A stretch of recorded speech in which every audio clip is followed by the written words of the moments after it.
По неколку години со статус невработен, Штипјанката Анита Коруновска веќе 2 години е сам свој газда.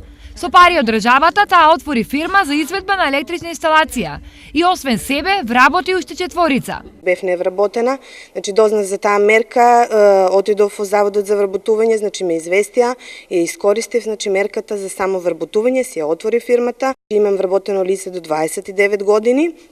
И планирам повторно да вработам, и други лица, обука, например, ке познат работодавач, практиканти. За да го отвори бизнисот, Коруновска доби 4500 евра, а освен само вработувањето, во Штип вработуваат и мерките за млади. Во активните мерки за вработување во Штип најзаинтересирани се работодавачите во мерката каде што ги имаме ослободување 1 година од придонесите за здравствено осигурување, пензиско осигурување. Овде бројката се движи во минатата година, зборувам 500 лица се вработија млади лица. Оваа мерка се однесува само за млади лица до 29 години.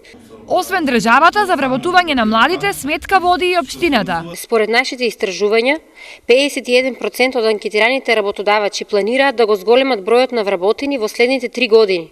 29% не знаат, а само 20% не планираат да го зголемат бројот на вработените.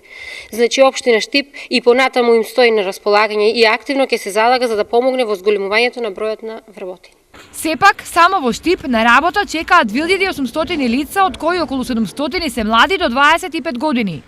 На ниво на регион, работа чекаат над 12.000 лица, што е за 2000 повеќе во однос на лани.